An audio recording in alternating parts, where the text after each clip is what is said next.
2026 சட்டமன்ற தேர்தல் திமுகவுக்கு பாடம் புகட்டுமா?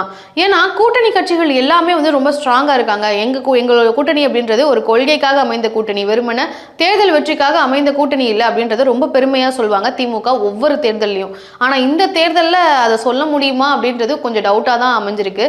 ஏன்னா காங்கிரஸ் ஸ்டார்டிங்ல இருந்தே நாங்கள் டிவிக்கு கூட போயிடுவோம், நாங்கள் வேற ஒரு அலையன்ஸ் மேக் பண்ண வாய்ப்பு இருக்கு அப்படின்ற மாதிரி ஒரு ஆட்டம் காமிச்சிட்டு இருக்காங்க திமுகவுக்கு அப்படின்னு தான் சொல்லணும். இந்த அதிருப்திக்கு முக்கிய காரணம் என்ன அப்படின்னு பார்த்தீங்கன்னா, 2021 தேர்தலில் காங்கிரஸ்க்கு 25 சீட் கொடுத்திருந்தாங்க திமுக. இந்த 25 சீட் கொடுத்ததுனால பல காங்கிரஸ் நிர்வாகிகளால தேர்தலில் போட்டியிடாத மாதிரியான ஒரு சூழல் ஏற்பட்டுச்சு. அந்த அதிருப்தி காரணமாக பல பேருக்கு, பல காங்கிரஸை சேர்ந்தவர்களுக்கு திமுக மேல அப்ப இருந்தே ஒரு கோபம் இருந்துட்டு தான் இருந்திருக்கு.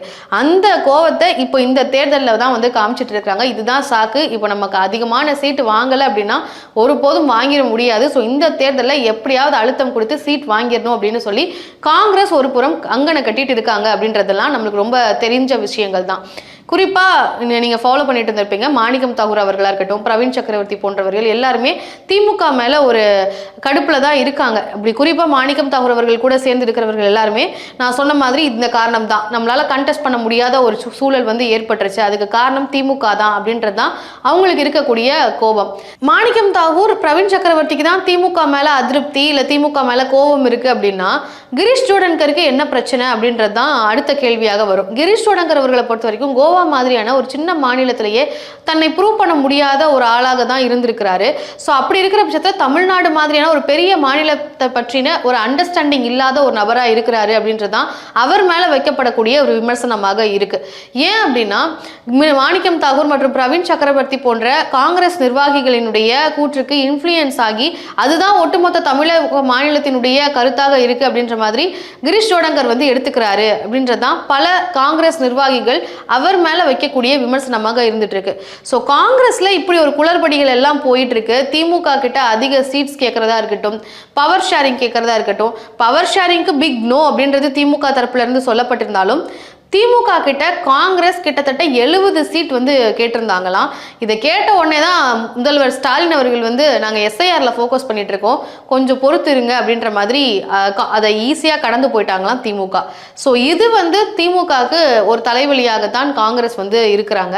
அடுத்ததாக விசிகேவை பொறுத்த வரைக்குமே ஒரு சின்ன பிரச்சனைகளை ஏற்படுத்தக்கூடிய ஒரு கட்சியாகத்தான் கூட்டணியை பொறுத்த வரைக்கும் மாறி இருக்கு. ஏன் அப்படி சொல்றேன்னு பார்த்தீங்கன்னா, தேமுதிக இன்னும் அவங்களுடைய கூட்டணியை உறுதி செய்யல. ஒருவேளை திமுக தேமுதிகவை கூட்டணிக்குள்ள இழுக்கிறாங்க, தேமுதிகவும் அதுக்கு ஓகே சொல்லிட்டாங்க அப்படின்னா தேமுதிகவுக்கு அதிக சீட்ஸ் கொடுத்தாங்கன்னா விசிகவினுடைய தொண்டர்கள் ஆதரவாளர்களுக்கு அதிருப்தியாக அமைய வாய்ப்பு இருக்கு. ஸோ இது ஒரு பிரச்சனை. அது மட்டும் இல்லாம ராமதாஸ் அவர்களை குறிப்பா திருமாவளவன் அவர்களால மட்டுமே ராமதாஸ் அவர்களை ஒரு நிலுவையில வச்சிருக்கிறாராம் முதல்வர் அவர்கள். ஸோ அதை வச்சு விசிகவை காம்ப்ரமைஸ் பண்ணிடலாம் அப்படின்ற ஒரு ஸ்டாண்ட்ல தான் திமுக இருந்துட்டு இருக்கிறதாகவும் செய்திகளானது கிடைச்சிருக்கு. ஸோ அது மட்டும் இல்லாம காங்கிரஸுக்குமே அதிகமான சீட்ஸ் திமுக கொடுக்குறாங்க அப்படின்னா விசிகவினுடைய தொண்டர்கள், பொறுப்பாளர்கள், ஆதரவாளர்களுக்கு ஆட்டோமேட்டிக்கா ஒரு அதிருப்தி ஏற்படுத்தும், அவங்க ஒர்க் பண்றதும் குறைய ஆரம்பிக்கும் அப்படின்றது தான் விசிக கிட்ட இருக்கக்கூடிய இன்னொரு பிரச்சனையாகவும் பார்க்கப்படுது. காங்கிரஸ் அதிக சீட் கேட்கறாங்க, காங்கிரஸ்க்கு அதிக சீட் கொடுத்துட்டு விசிகவுக்கு கம்மி சீட் கொடுத்துட்டா விசிகவும் டிமாண்ட் பண்ணுவாங்க. ஸோ இந்த நெருக்கடியில திமுக மாட்டிக்கிட்டு முழிச்சிட்டு இருக்கிறாங்க அப்படின்றது தான் இந்த தேர்தலில் திமுகவுக்கு இருக்கக்கூடிய ஒரு பெரிய சவாலாகவே இருக்கு. ஸோ அது மட்டும் இல்லாமல் இந்த கூட்டணி கட்சிகளுக்கு மத்தியிலேயே பிரச்சனையே இல்லாத ஒரு கூட்டணி கட்சி ஏதாச்சும் திமுகவுக்கு இருக்கா அப்படின்னு கேட்டிங்கன்னா அது இருக்கு. என்னன்னா மதிமுக மற்றும் 2 கம்யூனிஸ்ட் கட்சிகள். 2 கம்யூனிஸ்ட் கட்சிகளை பொறுத்த வரைக்குமே கடந்த தேர்தலிலேயே 6 தொகுதிகள் கொடுத்திருந்தாங்க 2 கட்சிகளுக்கும். அதுலேயே 4 தொகுதி தான் வெற்றி பெற்றிருந்தாங்க.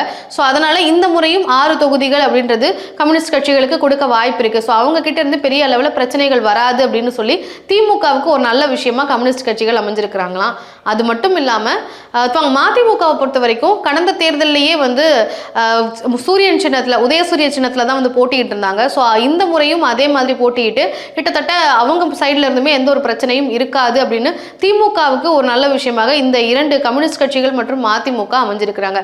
ஸோ இந்த கட்சிகள் எல்லாம் போக இன்னும் சின்ன கட்சிகளாக இருக்கக்கூடிய மனிதநேய மக்கள் கட்சியா இருக்கட்டும், கொங்கு மக்கள் தேசிய கட்சி, தமிழக வாழ்வுரிமை கட்சி, இந்த கட்சிகளும் அவங்களும் சில டிமாண்ட்ஸை முன் வைப்பாங்க. ஸோ அவங்க எல்லாத்தையுமே சார்ட் அவுட் பண்ணி தான் திமுகவினுடைய தலைமை இந்த தேர்தலை வந்து சந்திக்கணும் அப்படின்றது தான் அவங்களுக்கு இருக்கக்கூடிய டாஸ்காவே இருக்கு. ஏன்னா என்டிஏ கூட்டணி அப்படின்றது ஒரு புறம் பலமாக இருந்துட்டு இருக்கு, இன்னொரு புறம் வந்து புது வரவான தமிழக வெற்றி கழகம் ஒரு பக்கம் இருக்காங்க. ஸோ இந்த இரண்டு கட்சிகளையும் வந்து சமாளிக்கணும் அப்படின்னா இந்த எல்லா கட்சிகளினுடைய தேவைகளையும் பூர்த்தி செஞ்சு அது எல்லாத்தையுமே வந்து சார்ட் அவுட் பண்ணி அவங்க எல்லாரையும் கூட்டிட்டு போற மாதிரியான ஒரு கூட்டணியாக இருக்கணும் அப்படின்றது தான் திமுகவினுடைய தலைமைக்கு இந்த தேர்தலில் ஒரு பெரிய டாஸ்காக இருந்துட்டு இருக்கு. திமுகவுக்கு இந்த தேர்தல் வந்து சவாலாக அமையும், அதாவது ஒரு பாடம் புகட்டுமா அப்படின்றதான் முதல்ல நான் கேள்விக்கு சொல்லியிருந்தேன். அதுக்கு காரணம் கூட்டணி கட்சிகளை நம்பி தான் வந்து இதுவரைக்கும் திமுக வந்து இருந்துட்டு இருக்காங்க. அவங்க என்னதான் ரொம்ப பெருமையா திமுகவை யாராலையும் அழிக்க முடியாது, திமுகவை அழிக்கணும்னு நினைச்சாலே அட்ரஸ் இல்லாம போயிருவாங்க அப்படின்ற மாதிரி பெருமையோட சொல்லியிருந்தாலும் இப்போ வரைக்கும் கூட்டணியை நம்பி தான் வந்து திமுக இருந்துட்டு இருக்காங்க. ஸோ அப்படி இருக்கிற பட்சத்தில் கூட்டணி கட்சிகளை வந்து 2 மாசம் காக்க விடுறது இல்லை ஈஸியாக அப்படி கடந்து போற மாதிரியான ஒரு ஆட்டிடியூட் வந்து திமுக இருக்கிற பட்சத்தில் இந்த தேர்தல் பாடம் புகட்டுமா அப்படின்றது தான் அதுக்கான அந்த கேள்விக்கான அர்த்தம். ஸோ அது மட்டும் இல்லாமல் ஒரு கூட்டணி அப்படின்றது ஒரு ஒருமித்த கருத்தோட ஒரு கொள்கை அடிப்படையில் அமைகிறது அப்படின்றது ஜனநாயகத்தில் வரவேற்கப்பட வேண்டிய ஒரு வாழ்த்தக்கூடிய ஒரு விஷயம் அப்படின்றதுலாம் எந்த ஒரு மாற்று கருத்தும் இல்லை. ஆனால் எல்லா கூட்டணி கட்சிகளும் ஒரு நிர்பந்தத்தின் அடிப்படையில் தான் கூட்டணி அமைக்கிறாங்களோ திமுக கூட அப்படின்ற ஒரு கேள்வியும் வருது. ஸோ திமுக தலைமைக்கு இந்த ஒரு தேர்தல் ஒரு பெரிய டாஸ்காக தான் அமைஞ்சிருக்கு. ஸோ எல்லாமே வந்து இன்டாக்டாக இருக்குது, ரொம்ப பவர் பேக்டாக இருக்காங்க. இவங்க லீகசி மெயின்டைன் பண்ணக்கூடிய ஒரு கூட்டணி அப்படின்றதெல்லாம் வந்து முறியடிக்கப்பட்டு இன்றைக்கு ஒரு பிரச்சனைக்குரிய ஒரு கூட்டணியாக தான் திமுக இருக்குது. அதுதான் மறுக்க முடியாத உண்மை. ஸோ திமுக இது எல்லாத்தையும் கடந்து எப்படி கூட்டணி அமைக்க போகிறாங்க, யாருக்கு எவ்வளோ சீட் கொடுக்க போகிறாங்க, எல்லாருடைய தேவைகளையும் பூர்த்தி செய்வாங்களா, யாருக்கும் மனசு கோணாத வகையில் சீட் ஷேரிங் பண்ணுவாங்களா, இப்படி பல கேள்விகள் இருக்கு. ஸோ பொறுத்திருந்து பார்ப்போம். இப்போ திமுகவினுடைய ஹேண்டில் பண்ணக்கூடிய விஷயங்களா இருக்கட்டும், அவங்க ஈஸியாக கடந்து போறது, இதெல்லாம் வந்து திமுகவுக்கு பாடம் போகட்டுமா? நீங்க என்ன நினைக்கிறீங்கன்றத கண்டிப்பாக கமெண்ட்ல சொல்லுங்க.